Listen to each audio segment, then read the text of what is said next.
Today we have my IROC drag car, my mid-motor Chucksworth RC full custom drag build. I've got it on the bench today. For one, I was planning on running the Losi today, but we had sprinkles on and off most of the day, pretty cold. So that pretty much washed that up. So I had taken the wheels and tires off of this because this had the Barton wheels on it, and we stuck it on the drag car. Um, I stopped running this because I was having some shock issues with this and I couldn't get the Proline shocks I wanted for it. So I bought some random front shocks off eBay, but could never get the rear shocks for it. So I got some miscellaneous shocks that I run in the back with spacers that I set up, but I'm having an issue with that. So I figured I would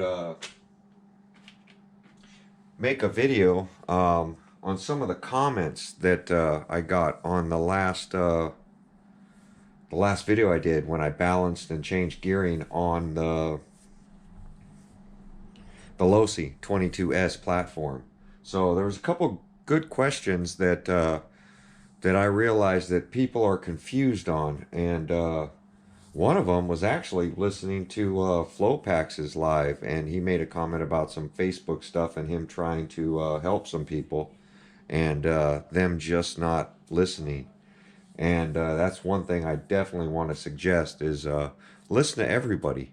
You know, listen, watch, see what works before you comment or bash somebody for what they're saying. But let's get this video started, and then we're going to talk about a couple of things. Some of the comments I got. I want to answer a few of those. Even though I answered them in the comments, I feel they're good questions and should be addressed, and probably ones I've addressed in the past. But I'm going to grab some Losi wheels. Let's get this lid pop to this this IROC.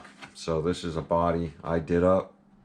Definitely loved it, or love it, and I have rolled it and crashed it while testing. Been having trouble with getting this car to launch right because of the shocks, and I'm pretty much limited to parts. So I'm going to take these long Losi shocks that are adjustable, since I've already done up the front, and the front's basically the way I love it, and it works great. I just have to set up the rear of this RC. So here's the mid-motor build. As you see, I have Velcro here so I can adjust my small packs forward or back. Got the steering all situated, got the wiring done. Got a great motor and ESC combo, very expensive combo. Little cap pack in there, which I explained what a cap pack's there and what it's used for. And then the hot wire that I put in here that goes to my phone, and I can make some changes on it. And it is a censored system. As you see, there's a little sensor wire going to the ESC. So definitely one of the highest dollar builds I've done. Proline transmission I got in this thing. As you see, got some 0.8 gearing, I believe, in this, from what I remember. And I got an issue with these rear shocks. So if you look at the droop that I have right now and the angle I have on these joints, it's too much. And even when I set it on the ground, it's basically like that until the launch, and it comes up a little bit. So these shocks are too long. That's one problem I had. And the other problem that I had with this setup was these RPM lower arms. I had to do a lot of trimming and modifying to free them up so that they move freely in here. Because it's a full custom build, I have my receiver up at the top in the open. It's not waterproof that way, doesn't matter, it's a drag setup. So very lightweight with the composite chassis, and it's definitely coming out pretty cool. Got my on and off switch over here, and yeah, this Tekin kit that I bought definitely is working really good. I might pop this Tekin system out of here and run it in the Losi I have two systems I'm considering. One I have in my, let me grab it. I don't know if many of you guys know what this is. This Hobile EPX RC Guy Garage basically unveiled one of these on his channel, and I love the little platform of this thing. So True Boys RC, I think I want to say Big Gap or Gap Reviews A to Z. He had a little challenge with one of these for guys to buy them and build them, and that's what I did with this one. And I put a Sidewinder 4. As you see, I got a little battery in it. This battery is bought specifically for this RC, and that's why it's set up this way. As you see, it's unplugged. You should never really store your RCs with batteries in them, but I'm constantly going through my RCs. So this is a, like I said, a Castle Sidewinder 4, and then the KV of this, I want to say was a 7,000 KV. It's a 4-pole brushless system. Yes, there we go. KV. So this, I believe, is it's a 1406 motor, and it's a 7700 KV motor. So this is a high revving motor that's belt driving this thing. So I was thinking about popping these two things out and putting this into the Losi. So I might borrow this system and put it in a Losi to see if that's something I want to do. It will go back into this RC because this RC is set up. I just don't want to buy a system and put it in the Losi if I get to that point. Right now I'm still testing the stock system. So I want to run that as far as I can possibly run it. But if you guys don't have a little EPX, these things are great for a little on-road racing. Very, very fun. Something I painted up part of the challenge with Gap Reviews. And I crashed it pretty bad. And it definitely held up. So pretty cool RC. I love this little thing. The only Hobile I own is this thing. Like I said, I don't really, you know, limit myself to what brand. I'm not an Arma fanboy. I'm not a Traxxas fanboy. I'm an RC fanboy. So I buy and try anything. So, which brings me to another point. Somebody was asking me if I can throw in a cat pack or a capacitor like I did on this to stop cogging. Cogging is not related to a power issue. It's not that the battery's not supplying the ESC or the motor or any of that off the line. Basically, it's the ESC not knowing where the magnet stopped on its last rotation when you let off that trigger. And when you go to start again, it doesn't know where the 4 magnets or 3 magnets are inside the brushless motor. It has no clue where it stopped. So what it does is it puts out random signals, because it's supposed to be, you know, power, ground, power, to get that whole rotation done. So what it'll do is it'll send out a random, you know, power to the motor, and then you get that cogging. So it basically figures out, hey, by doing this, this is where the magnets really are. Okay, let me move the power to another wire. Because I'm not in the right position. So you get that little hesitation and cog. Once it gets moving, it figures out the magnets because they backfeed and give resistance to the ESC. And then it knows what to do. So that's what cogging is. On a high geared, high KV setup, when you have a lot of KVs and there's not a lot of torque to that, when it puts out that pulse to that magnet to energize it, if you're geared up really high, your RC is not going to move.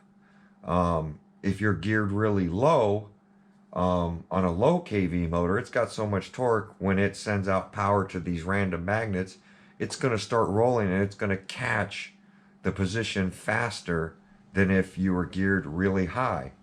So that's all cogging is. Now, on a drag race car, and I've said this in the past, the best system for a drag race car is a censored system, because who wants that little hesitation off the line? Um, you know, you basically, when you pull that trigger, you want it to go immediately. So that's why the Tekin system's so good. That's why a lot of the Castle systems are censored systems. When you look for them, those are really, really good, which work really well for a drag race setup. So if you're looking to gear up really high and get some record-breaking numbers, you got to get yourself a censored system. So, you know, and that's why Castle and you know, Tekin and the better quality ESCs that you can get that are censored work so well when it comes to drag racing. And that's why I think a lot of people end up changing an RTR system. Got to remember, the ready to runs are basically beginner systems so people can get into the hobby, and it leaves you room for upgrades. So I wanted to address the cat pack, and definitely wanted to address what cogging is and what to do to get rid of it. The only thing you can really do to get rid of cogging is either gear way down so you don't notice it, or get yourself a censored system. That definitely will fix it. But for first thing I want to do with this, and then we're going to talk about, somebody was asking me how I set up my alignment for the tires. Do I look at them being, how do I set them up to get them flat in the back? God, this, I gotta hammer this this driver flat again. But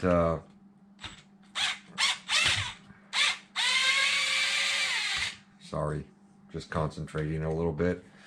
What were we talking about? Oh, alignments. I did a video a while back ago talking about how I do my alignments, and I use an app to do my alignments.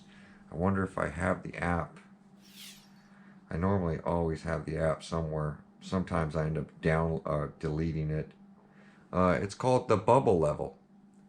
So I literally use this to set my alignments, whether it's camber, caster, you know, here's what I use for my camber caster.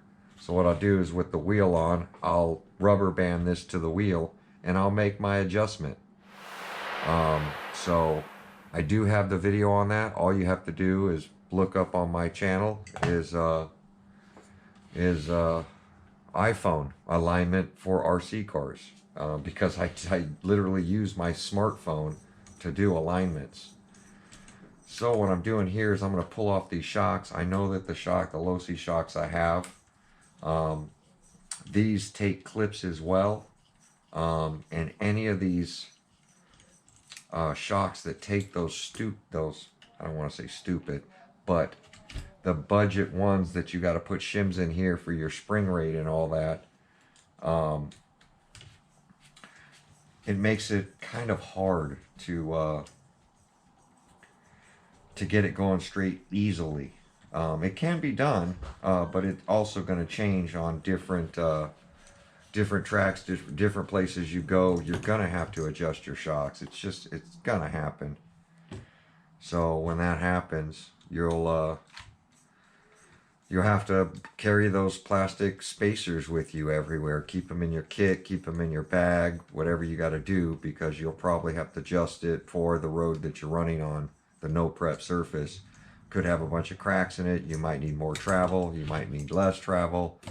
I mean, shock setup is very important when it comes to any kind of racing, and that's the fun part about the hobby, is wrenching on your RC to dial it in. That's why they have test and tune and all that stuff. So as you see, this one's a little stiff. This one's a little stiff because I'm using these Traxxas pins to go through this. So the next thing, you know, I can do is drill out the hole so that these pins fit better and I get the drop. But because they both have about the same resistance and it's related to these RPM arms, you want this to drop freely. So I've got plenty of room, or plenty of gap in between this thing sliding forward and backwards, but that's not where my issue is lying. My issue is lying, I think, right up here where these pins go through. I can't remember. It's been so long since I put this thing on the shelf and been waiting for the Proline shocks that I forgot where the issue was. I can't remember if it this back one or the front one. It's one of these that I need to drill out. Could be both of them. It's definitely feeling like this front one. Yeah. So it's not the back ones because I already repaired these. It's this front pin on both these sides. So we're going to correct that as well right now. We're going to drill out the back side of this RPM, so when this screws in, all this stuff can move freely. So that's one thing that I need to do. And the other thing I need to do, these are the shocks we took out. We know we need to be shorter than that. I got my fuel tubing out, and I got the Losi shocks that came in that I'm going to show you guys how to shorten up, even though they're the long short course trucks. And remember, you can interchange this, whether it's a Losi shock or an aftermarket shock. You can make them work on any RC. You can see how long this shock is compared to what and even what I had on there isn't too much shorter. Let's check out these shock bodies. So the shock bodies are the same length. So what I'm going to do is I'm going to shorten these things up. I'm going to check them to see if I can shorten them up enough. And remember, we cannot lock out. First thing I do is take this adjuster all the way back up.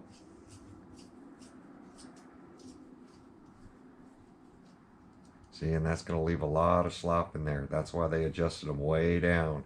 Get you that long travel. Check these springs. You can see how tight wound these springs are. Those are going to be too stiff. I think the stiffness of these Losi ones will be better. See, I've already shortened them just by unscrewing that. So I'm going to take this all the way to the top. This adjuster. I'm going to bolt it there and go there. I'm pretty close. I really want to get it shorter. So what I'm going to do is, oh, this takes a little bolt that secures that. That's pretty good. That's definitely good for bashing.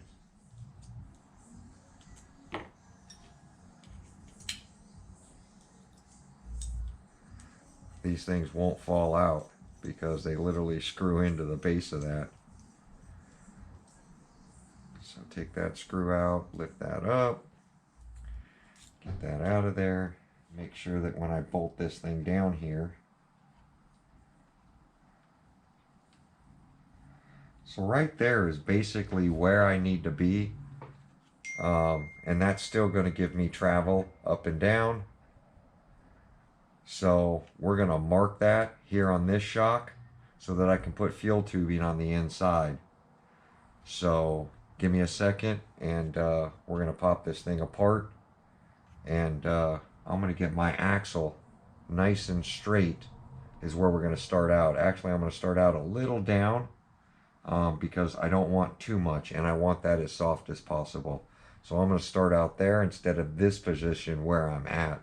So I'm going to pop this apart, see if there's any fluid in it, and it does have a bleed screw, which is awesome. All right, let's get these shocks drained out. So I know I've already showed this once, but what I find is that a lot of people, oh, that's good. Listen to that. It's calling my cat. What happened? No, it's not a cat.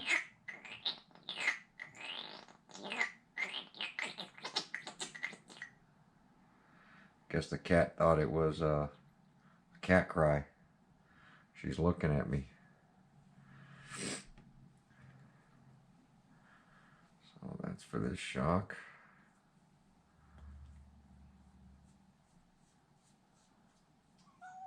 No, it's not a cat up here. Just draining some oil. So this one's got a cool little O-ring in the cap. And no diaphragm.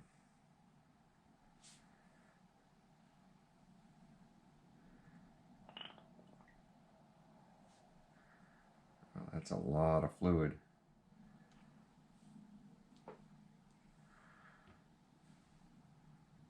Make sure it doesn't move. I'm going to do one at a time.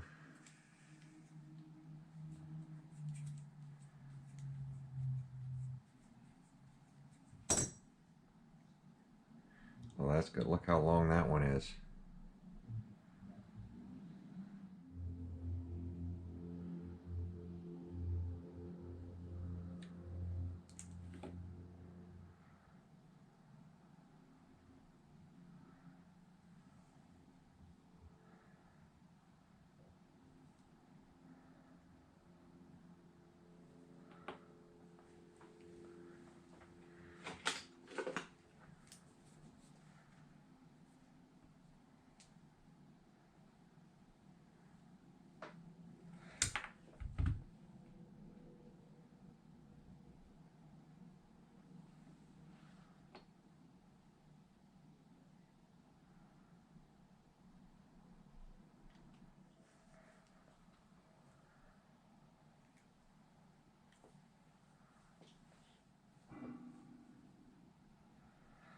Want to make sure it bottoms out.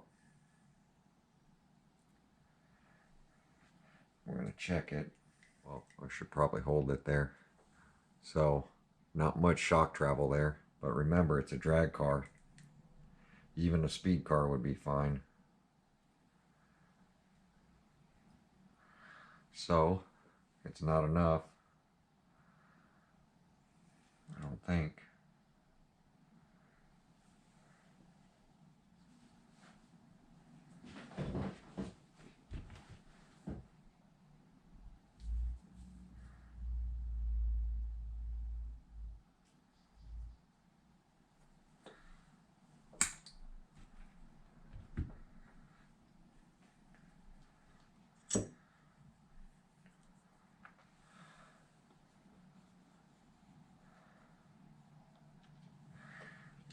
More lubrication on it so it slides on a little easier.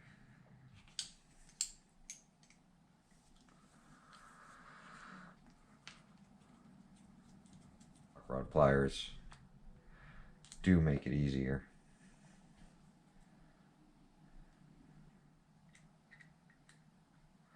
And just feel the quality of these.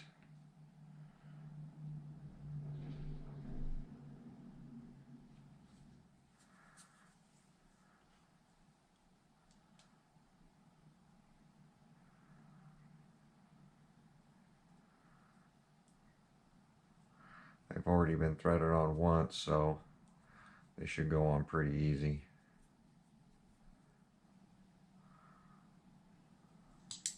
There we go on here. If I can stand the shocks up. Yep.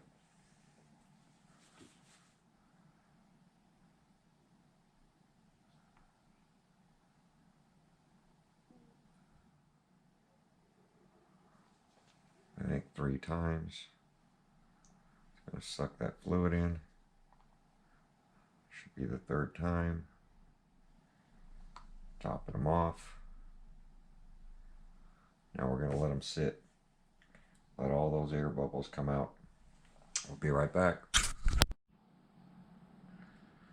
Now I'm just screwing these on. I have the bleed screws cracked. We're going to get all the air out here in a minute, but I want these to touch. That way nothing really leaks out of the gasket there. And then I'm going to take the bleed screw, pretty much take it out, push the air out, and I'm going to screw the screw back in.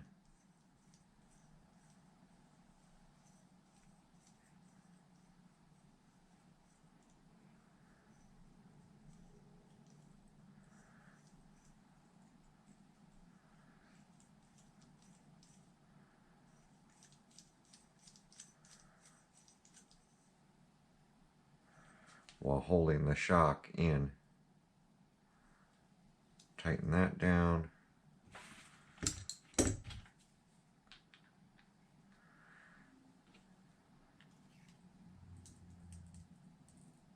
Make sure the cap's tight.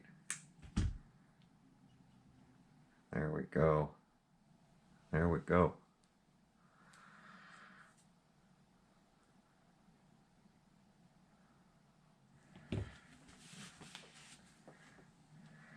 Make sure it's the right length.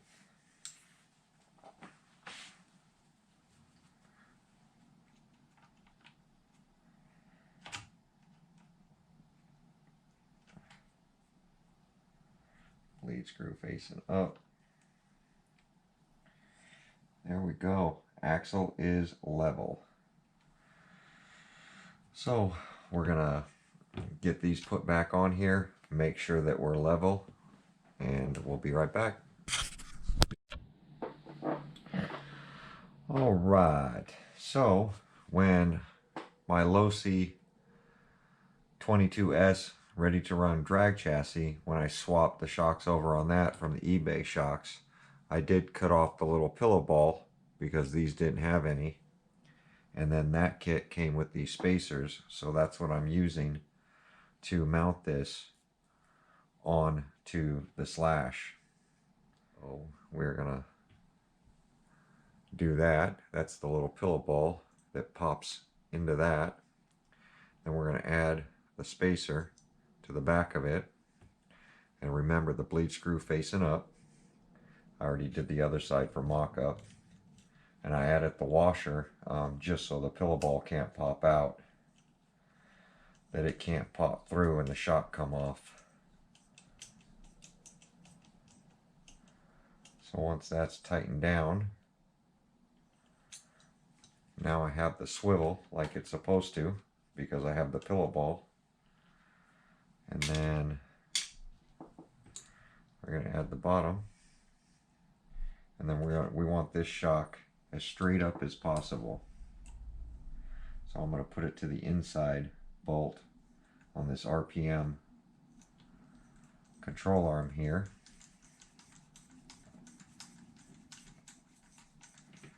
And then you're going to see how you can pretty much already see how straight the rear is.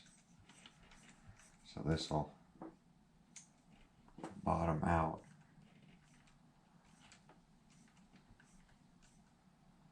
Right there. So much better than the way it was before. And then I believe my ride height is going to be perfect now. So I'm going to borrow these, pop them on. These are the Losi rear tires. Get my ride height. So there we go. Now I should be able to crank up because as you see it's sagging and I want it up here. So now we can crank our adjusters down. That's perfect. So let me get this one back off. And now we're going to fix and drill out those end pieces. So there we go. Let's get this up off the ground. So you can take a look how well that is. So much better than the way it was before with the wrong size shocks. And look how level my axles are now. You can see how level my axles are. And that was the problem I had with these long ones that I had on here, is that they were binding my axles, causing it to go right, causing it to go left. I could never get the tuning properly, especially with adding spacers in here. It just wasn't working. This is the way you have to do it. So now I've got this real stiff up front so that it carries the wheels when it tries to lift them. I'll run aluminum wheels up front. And then this. So now we have to fix this. I need to drill this out on this end so that the pin goes through. Alright, so here's a kit I've never used yet. It's a pretty old kit. I've had it for a long time.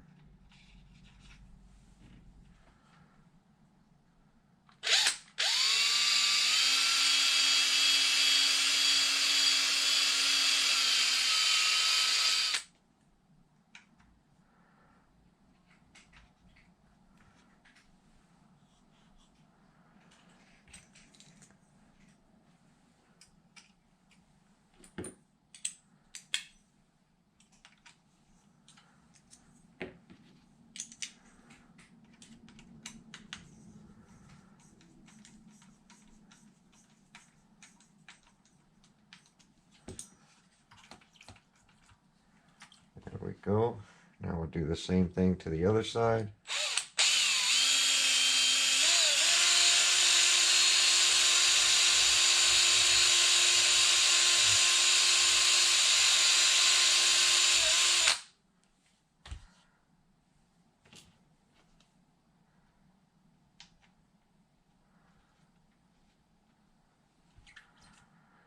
There we go, nice and smooth.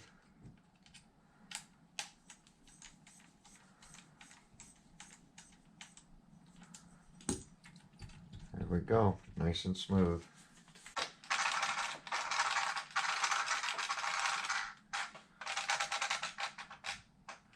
So much better.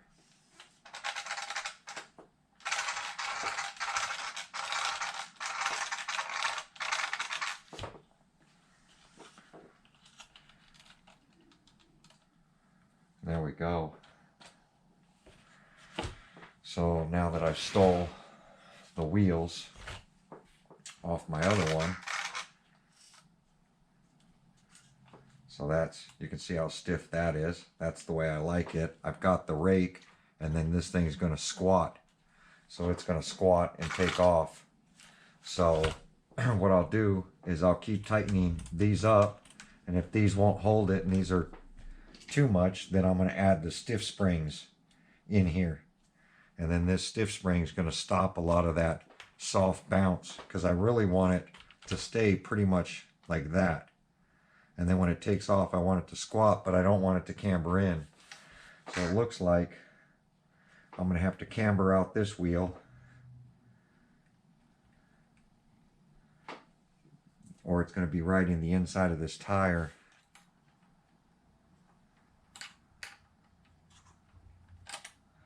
Yeah, that's getting longer.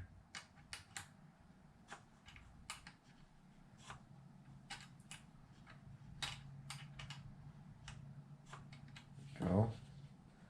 It's a lot straighter. So that's going to give me a baseline.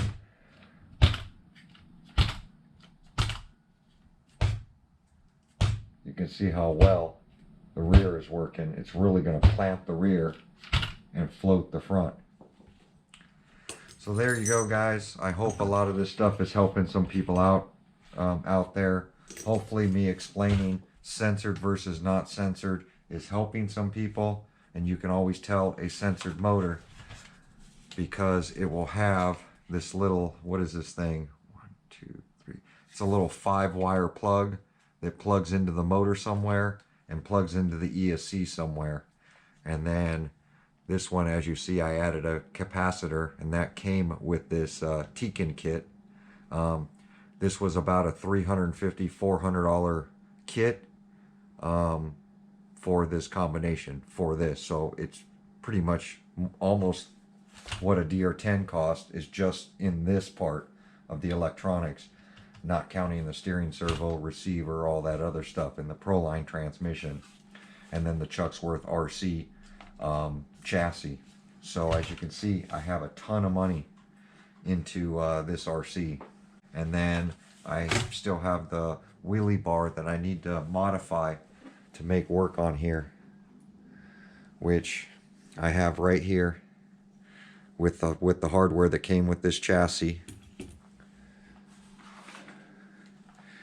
The motor plate that came with the chassis that sits back here for those mounts. So I'll have to do that, and then I need to make some sort of rod that goes from here to one of these up to here so that I can make this thing adjustable. So, and then all the hardware I've been using to modify all this stuff. So that'll be on the next wrenching video. That's going to end this video. Hopefully this stuff is helping you guys. Hopefully you enjoyed the build content of the Chucksworth RC. And yeah. So like, comment, subscribe. We'll see you on the next video. Thanks for watching. All right. So I got the wheelie bar mounted.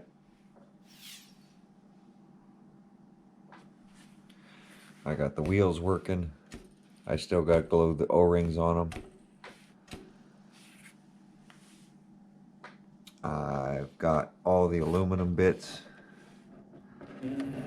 rear end, all the bracketry, everything's working. I got the body mounts fixed.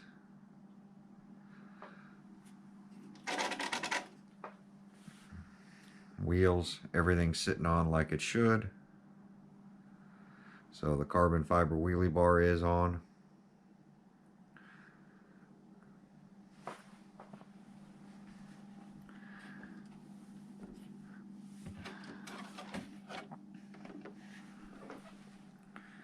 So there we go.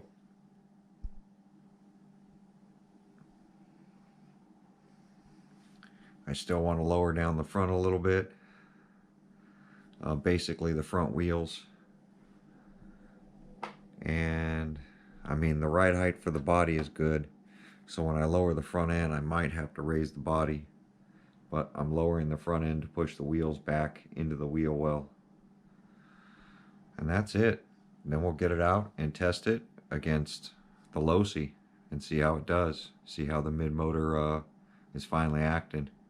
See if all that shock work is paying off. But there we go, guys. Like, comment, subscribe.